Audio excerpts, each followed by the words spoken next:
Ordvyam Yavadgamam Rudra Bayad Yatakaha.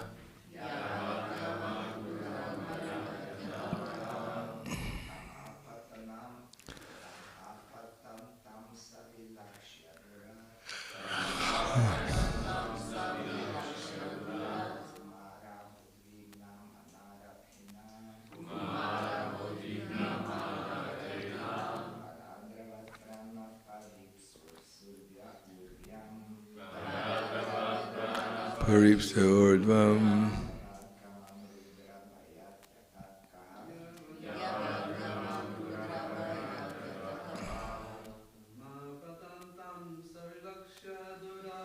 Tam apatam tam savilakshadorad Kumara havigna manarutena Paradvaradvana paripsya ordvam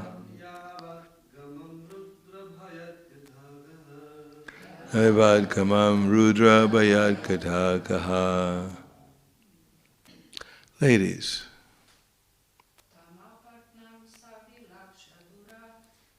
apatam tam savirikshidoriyad Kumara hadvigna manaratena Paradvarat prana paripsordvam Yaivakamam rudra vayad yatakaha. Tam him apatantam coming over furiously. Saha he vilakshya seeing Durat from a distance. Kumaraha the murderer of the princes. Udvignamaha disturbed in mind. Ratena on the chariot. Paradravat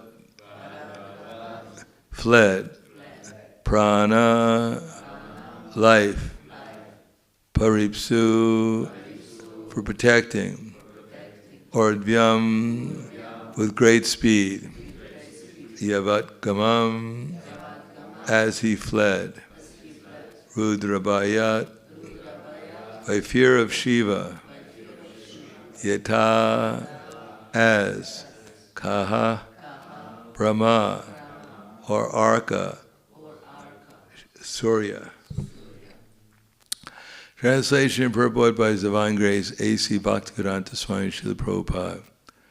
Ashvatthama, the murderer of the princes, seeing from a great distance Arjuna coming at him with great speed, fled in his chariot, panic-stricken, just to save his life, as Brahma fled in fear from Shiva. Purport. According to the reading matter, either Ka or Arka, there are two references in the Puranas. Ka means Brahma, who once became allured by his daughter and began to follow her, which infuriated Shiva, who attacked Brahma with his trident. Brahmaji fled in fear of his life. As far as Arka is concerned, there is a reference in the Vamana Purana. There was a demon by the name Vidyunmali, who was gifted with a glowing golden airplane, which traveled to the back of the sun, and night disappeared because of the glowing effulgence of this plane. Thus the sun god became angry, and with his virulent rays he melted the plane. This enraged Lord Shiva.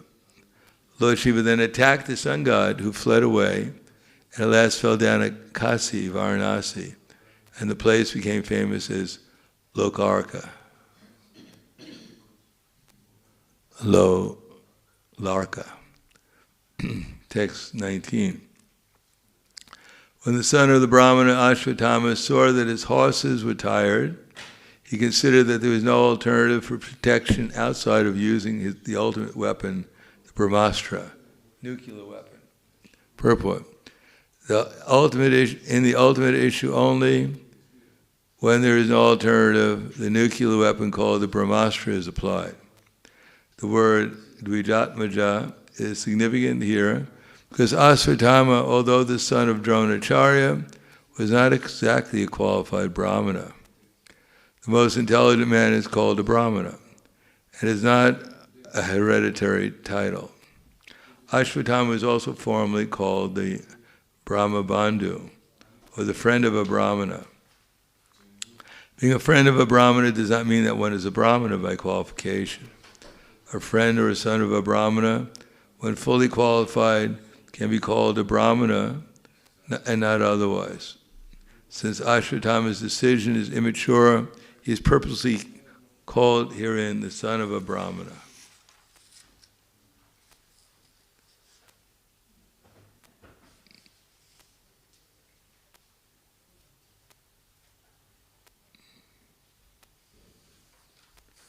Text 20. Since his life was in danger, he touched water in sanctity and concentrated upon the chanting of the hymns for throwing nuclear weapons, although he did not know how to withdraw such weapons. Purport: the subtle form of material activities are finer than grosser methods of material manipulation. Such subtle forms of material activities are effected through purification of sound. The same method is adopted here by chanting hymns to act as nuclear weapons.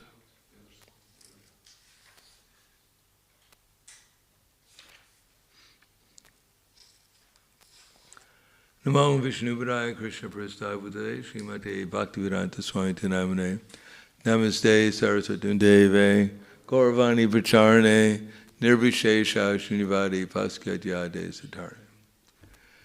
This is the first reading of the Bhagavatam I had heard 58 years ago when I came to the temple, and first thing I heard was Ashvatthama was throwing a nuclear weapon at Arjuna. That was the first philosophy I heard from Krishna consciousness. Actually, the first philosophy I heard about Krishna consciousness was that we're not this body, and the next thing I heard was that Ashvatthama threw a Brahmastra at the person that Krishna spoke the Bhagavad Gita to and tried to kill him with an atomic weapon. So, interesting philosophy. Here Prabhupada mentions the importance of sound. Actually, everything is created out of sound. And it says in the Bible, in the beginning was the Word. So in the beginning was Krishna's effulgence, Brahman, the Brahmajyoti, which is transferred into the things such as the Pradhana, Mahatattva, the creation of the material elements, including the subtle elements such as false ego, intelligence, the three modes of material nature, the senses, the working senses, these are all creations out of sound. So everything we see everything experienced in the material world is just different varieties of sound, gross and subtle. Therefore, it should not surprise us, or it may surprise us, that by purification of sound, the Kshatriyas were able to create things. After all, if everything just is a manifestation of sound, then if you know how to chant a sound, you can create anything. Because we're just trying to chant Hare Krišna in such a way as at least we create our consciousness so that we can perceive Krishna. In any case, how to purify sound, whether spiritual sound or material sound. Of course, spiritual sound is always pure. The question is how to transform our consciousness so that we can perceive spiritual sound. For now, we're thinking material existence is real, is reality, and spiritual sound is a theory, or sometimes they even think it's mythology. But actually, even the scientists say that everything we see is 99.9% space. We're not really, and therefore, and not only it's space, but most of what we're seeing, but it's constantly changing. Therefore, it has no real reality. Just like a cloud in the sky is there, it's real. Sometimes it produces rain, etc., but it's only there temporarily. Therefore, it has no permanent existence. Therefore, one cannot take shelter of the cloud and hope to come to cloud 9. Because the cloud will disappear very shortly. Just like a dog trying to swim the Atlantic Ocean, if you take hold of his tail in order to reach the end of the ocean, you'll fail because the dog can't make it himself. And how can he drag you to the other end of the ocean? Similarly, taking shelter of the material nature, which is always changing, has no real meaning because there's nothing to take shelter of. It's like trying to hold in your hand the water in a river that's flowing. But whatever you have in your hand is always being lost, and something new is being gained. So simply trying to take shelter of this temporary body, whether it lasts for 50 years or 10 years or 100 years, is just like trying to take shelter or trying to grab hold of water flowing through your hands. On the other hand, well, here we find that one can manipulate the material energy by producing sound, but that requires quite a bit of sophistication. Therefore, the Kshatriyas and the Brahmanas would go to the Gurukul. To begin with, Brahmachari, Guru Kule, Vasandanta Gurorhitam, Achavan Vasanam Nicho, Sudra Surida. They go there, and there is no Wi-Fi. There is no Facebook, because I don't think people use Facebook anymore very much. But there is no internet connection. You couldn't see any Gurukul student playing a video game, etc. What to speak of things like pornography or anything like that. This was not even within the imagination. And what were they doing there? Sitting around bored, wondering when are we going to graduate from this place? The food is pretty bad here. I heard yesterday one of the students fasted for the whole day because the guru fell asleep and he forgot to call him.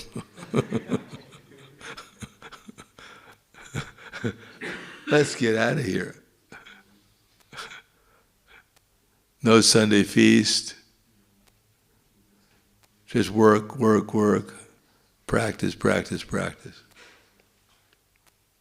No, the atmosphere is such that people didn't know that they were bored. Nowadays, people, because their minds are so agitated, as soon as their mind is not agitated so much, they think that's boredom.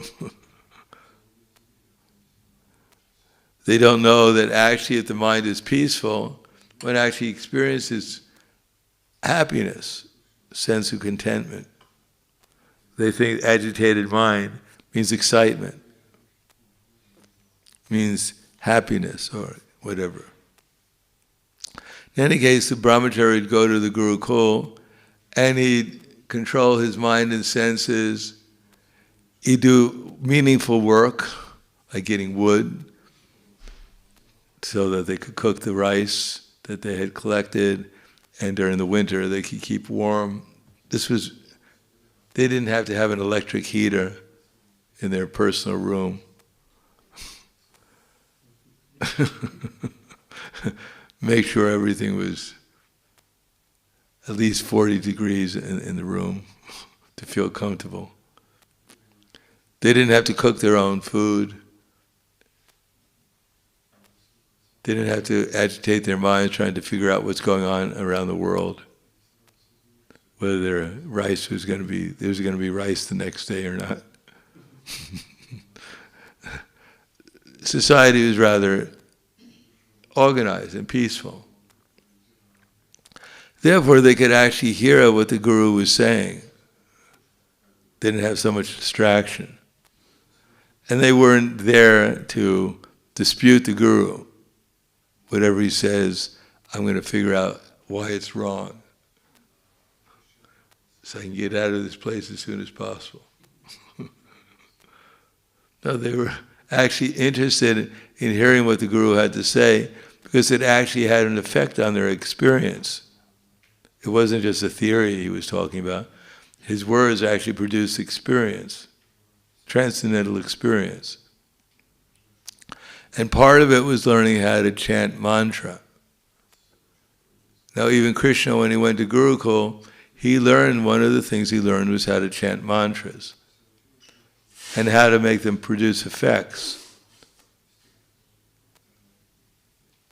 Now, of course, when you're 5 years old, you're not expected to know how to produce a mountain when you chant a mantra. But we find that the Brahmana, Shringi, he knew enough about how to chant a mantra that when he cursed Pariksha Maharaj to be killed in 7 days by a snake bird, it worked. It wasn't that I curse you. Prabhupada gives the example of a cow being cursed by a vulture from above. May you die. Now the vulture never went to Gurukul. It has no ability to curse anyone. He does want the cow to die so he can eat him, but his cursing is meaningless. Because he doesn't know how to properly curse. He has no qualification. But Shringi, although he was actually in his previous lifetime a demon, but he was meant to bring about Kali Yuga and hearing the Bhagavatam. Therefore, he was trained up from his birth how to chant the Vedic mantras in such a way that they actually worked. They actually produced effects. Now we do that a little bit. We've learned. We say something nice to someone, and we see that their minds become happy. They become happy. So we have some power to chant mantras. In fact, everything people are chanting is a mantra or an a-mantra. Either it's delivering us from our conditioned state of material existence, or it's putting us into some mode of material nature. If you go and distribute books to people, generally you say nice things to them. You're the most intelligent person I met today. I'm falling at your feet, flattering you 1,000 times, oh great soul. You don't say, my dear sir, you're a rascal and a fool. You're misidentified with your body. Therefore the Yamadutas are just waiting for the chance to come and take you away. If you don't know who the Yamadutas is, it's because you're a fool. We don't tell people that, because obviously such words, which are more in the mode of ignorance or passion, will simply agitate their minds. And no one enjoys having their mind agitated in a negative way. They don't mind having their minds agitated sometimes in what they think is a positive way. But generally speaking, people do not appreciate any kind of agitation in their mind where they're thinking that they're being demeaned.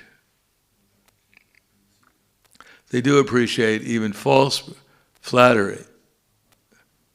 As I said, one devotee, whenever he met a mother and a daughter in the airport, you give the mother and the daughter a book and say, "Are you two sisters?" So the mother sometimes would say, or usually would say, "Oh, you're just trying to flatter me, but I'll give you a donation anyhow."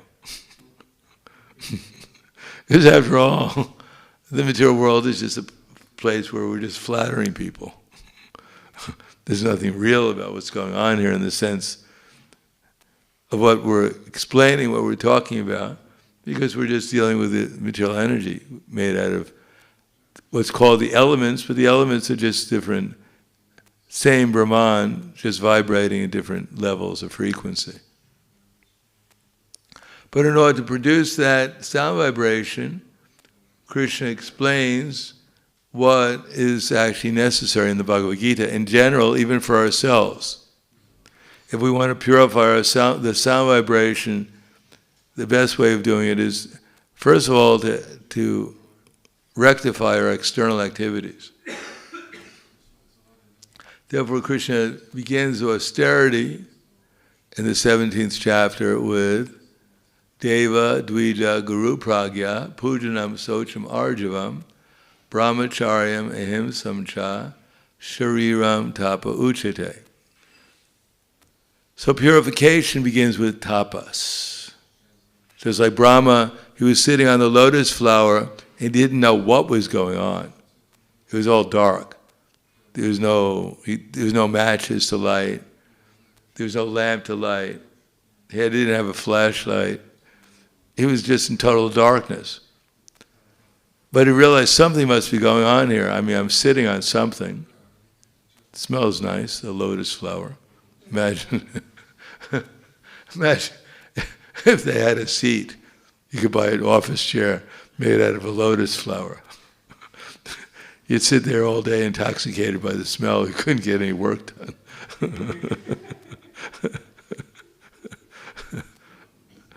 Anyhow, Brahma didn't mind. He was sitting on a lotus flower, therefore it was quite a comfortable place, nice and soft. And he had no idea what was going on, though, until then he climbed down the lotus stem, or into the lotus stem, I guess we could say, looking for something, what's going on here, and he heard the words tapa, austerity, to heat up actually, heat up, get into the fire of enthusiasm for Krishna consciousness. That's what actually tapas means. So how to get into the fire to become conscious of Krishna, how to get into the enthusiasm of becoming conscious of Krishna. So Krishna begins with what we can do with this body. The mind is a little bit more difficult to deal with, but at least we can deal with the body. So he says, Deva Dvija. Deva means Krishna, ultimately, and his representatives such as the demigods.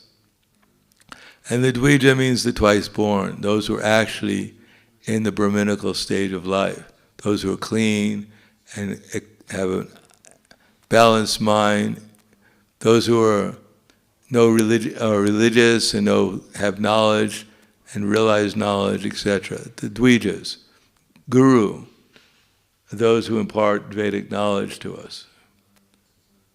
Pragya, the learned persons. So, what do we do with them? Sharira tapuchite, actually, Deva Dvija Guru Pragya Pujanam. We worship them, Pujanam Socham, and we keep clean. Because by worshiping them, we're trying to clean our bodies, trying to clean our minds. Because they have clean bodies and clean minds, or transcendental minds. And therefore, by worshiping them, we become clean in our mind, externally and internally. Socham, brahmacharyam. And that way we can avoid getting involved in unrestricted sense gratification.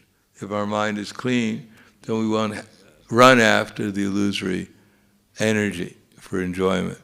Brahmacharya, himsa. And if we're not running after the illusory energy for sense gratification, we won't get frustrated and angry and fight with each other. Generally speaking, we're in anxiety about others, we're fighting with them because they're threatened our false ego, which is a manifestation of profit, adoration, distinction for our material body. As soon as one is connected with gross and subtle sense gratification, one becomes violent, subtle, physically or emotionally towards others. Brahmacharya hymn, Shariram Tapuchi. So this is called austerity, this worship of superiors, cleanliness and cleaning our minds and our bodies, remaining pure in mind without hankering and lamentation, and becoming nice to others. And that's manifested next in sound. We can judge how much we made advancement in external activities by how much our sound vibration is what? Anuvega karamvakyam sattvam priyahitam jayat swaryam vyasanam chaiva vangmana tapa uchite. If we're following the regular principles of freedom, then what we speak internally and externally, but especially externally, we won't agitate people's minds when we're speaking. We agitate people's minds, we'll probably agitate our minds too.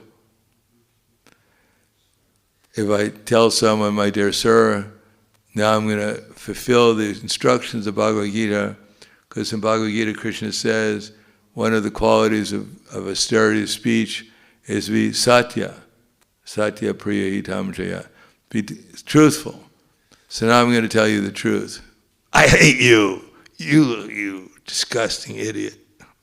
I'm just trying to tell you the truth. Don't take offense, of course.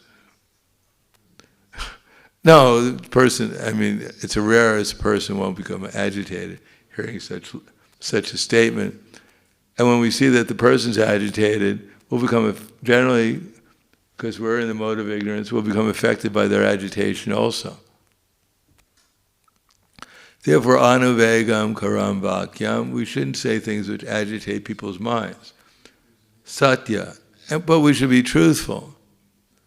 We shouldn't put people in illusion unnecessarily. To sell a book, of course, you can say anything, practically speaking, as long as you don't get caught.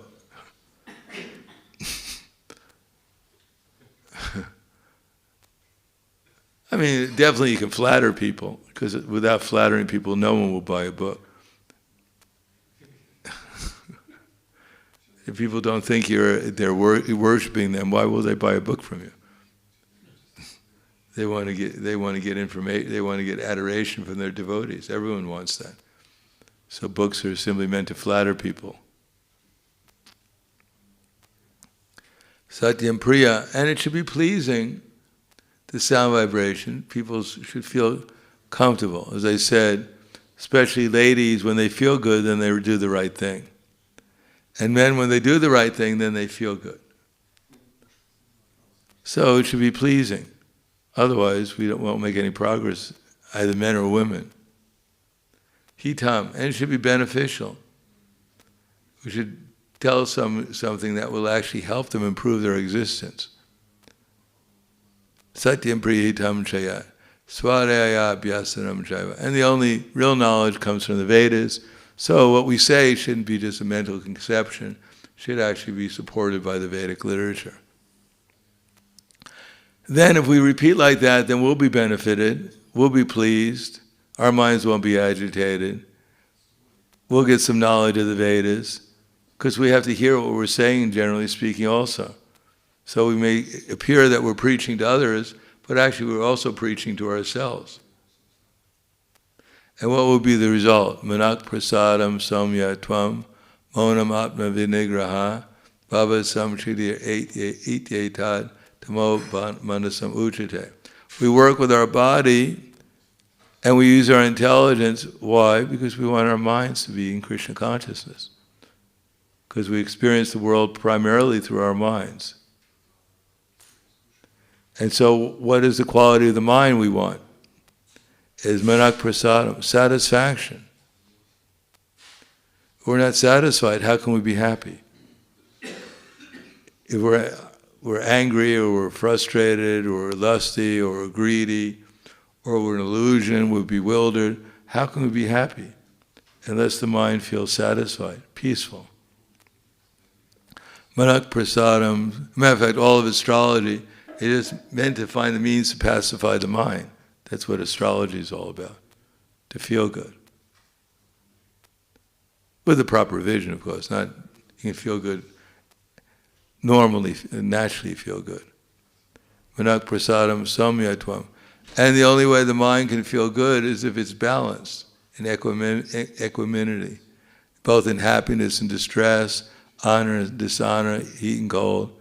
So this activities and our use of our intelligence should bring us to the platform where we see things in such a way is that the mind becomes peaceful in any circumstance. One understands that these things are not happening to me, they're happening externally to my gross and subtle body, but I'm aloof from these things. Then the mind will not be agitated by the material circumstances one finds oneself under. Atma vinigraha. Atma means to the soul, and vinigraha means to regulate the soul, I believe. That's a rough translation. Monam atma vinigraha.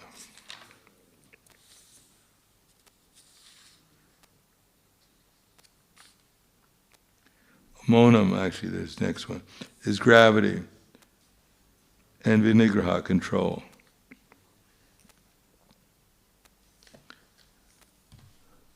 So mona means gravity, that we don't become under the influence of the vacha vega, manasa krodha vega, jiva vega, gravity.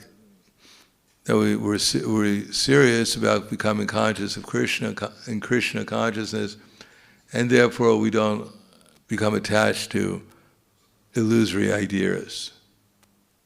We remain fixed gravely in Krishna consciousness, as Prabhupada gave someone the name that Gajaha, to kill the elephant. But Prabhupada said that means to kill the elephant of the mind. It's always disturbing us. So mona means not to be disturbed, kill the elephant, so the mind, these mental ideas, so they don't disturb us. Monam atma vinigraha. Control of the mind means to surrender to Krishna. That's our control. We have no other control in this world other than to simply voluntarily put the mind in Krishna consciousness by following the process. That's our only free will. Otherwise, we'll just be carried away by our previous karma. Monam atma bhava samshuddhir iti. And to purify one's mind means to purify one's existence. To live on the spiritual platform, beyond the lamentation, the mode of ignorance, the hankering, the mode of passion, tranquility, which usually leads to complacency, and the mode of goodness. To live in the ever enlightening and encouraging spiritual platform of existence, which is subtle but possible to experience. That's manak prasadam samyatvam atma monam atma vinigraha bhava samshiddhir ityeta tabho manasam uchate. So that's how we put the mind in the fire, tapa, so we become enthusiastic and happy. Without following that, it doesn't matter what we're doing, it doesn't matter how much money we have, how nice the weather is, how much people praise us, whatever. It does, unless the mind, even in prasadam, if our mind is not absorbed in prasadam, then we can't enjoy it. You can have the most delicious meal, but if you're afraid of something, or you're hankering for something, you don't even notice the meal. It disappears somewhere. And you wonder, what was it I just ate? So we can't, unless we recognize the necessity of how to properly utilize our body, how to employ our intelligence so that the mind develops these qualities of manak prasadam somya tvam monam atma vinigraha bhava samshidir ityetad tapo manasam uchate. So what does manak prasadam mean? Nishingha. What does manak prasadam mean?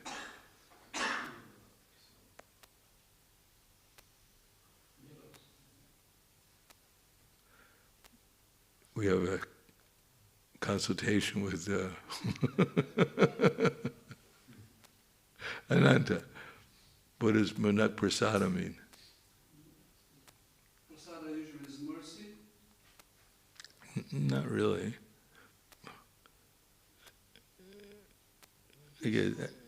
Well, no, I mean, it could. I guess it could be mercy. We usually use it in that context. Benediction, more or less. Like his benediction. Manak prasadam. What happens when you get a nice benediction? When you eat prasad, what do you feel when you eat prasad? If you chew it nicely and relish it. Yes, exactly. Manak prasadam samya tvam. What does samya mean? Samya tvam.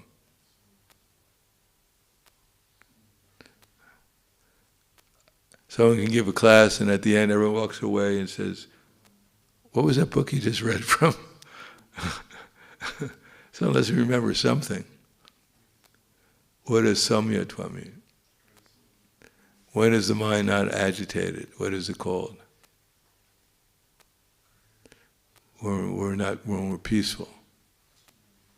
Equanimity? Samyatva, equanimity. Equal in happiness and distress, heat and cold, honor, dishonor. What happens when you do that? What does Krishna say? What is our greatest enemy? What does Krishna say? What Prahlad Maharaj says is the only enemy in this world. Anyone here have any enemies? Yes. What's the greatest enemy? The mind. The mind? Not just, the mind is not necessarily what kind of mind? You're getting a little hint from our... What kind of mind? Yes, uncontrolled mind. That's our greatest enemy. And what's the friend when is the mind the friend? Chitatma, prasantatma, paramatma, samahita, shitoshna sukadukeshu, tatamana pamanayo. Is that right? Chitatmana prasantasya paramatma samahita, shitoshna sukadukeshu, tatamana pamanayo. What is it? What happens when the mind's controlled? Who do we reach? Which person do we reach when we control our mind? Who do we become conscious of? Krishna, yes. Paramatma, to begin with. So mona, what does mona mean?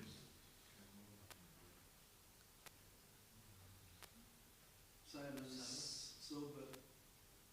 Yes.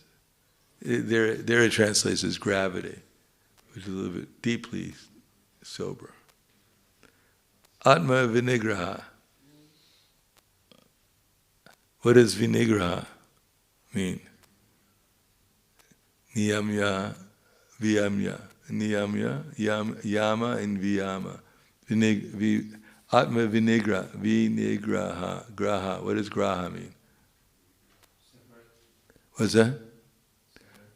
What are the grahas in space? What are they? Planets. Well, why do they call the planets grahas? Oh, you learned something today. Because they grab you. Graha means to grab.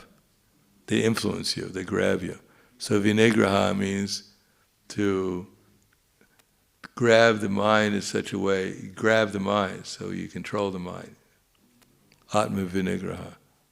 The Atma vinigraha takes control of the mind, grabs it, regulates it, tells it what to do. And bhava samsudira? What is some Shuddhi? What is Shuddhi? For those who are Pujaris. What do they call it when you Shuddhi? What does that mean? Purification. Pure, yeah. So what is Bhava Samshuddhir? Sam, what does Sam mean? Complete Shuddhir? Purification. Yeah. And Bhava? Ourselves. Yeah, existence, pure existence, pure state of mind, consciousness, Krishna consciousness, ultimately. So these are what we're putting the mind. We want to do the tapa of the mind. Therefore, we chant Hare Krishna to associate with Krishna, so we can get into the fire of Krishna consciousness, and all these good qualities of the mind will develop just by this chanting of Hare Krishna. So I'll stop there. Any questions or comments? And then one day you can throw Brahmastra too, if you really get into it. Especially during the winter, you can make everyone nice and warm and cozy. Especially in Ljubljana, it's necessary when there's so many clouds. Anyhow, small Brahmastra, you don't have to do a big one. Let's chant Hare Krishna first, though. Any questions or comments?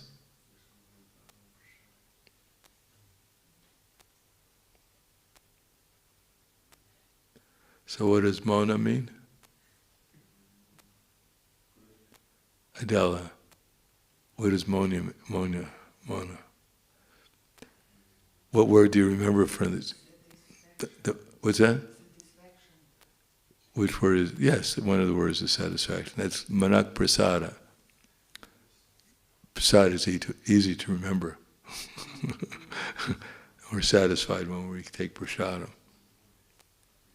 So Prabhupada said we can speculate day and the impersonalists may speculate day and night, but we'll eat our way back to Godhead. So that's one good way of satisfying the mind, is to eat nice prasadam. That's called, and we usually, as Ananda Prabhu said, that's called mercy. It's very difficult to satisfy the mind in this material world in Kali Yuga, but it's possible through prasadam. Practical. Okay, thank you very much. Grantaraj Srimad Bhagavatam Ki Jai. Srila Prabhupada Ki Jai. Gaur Premanande.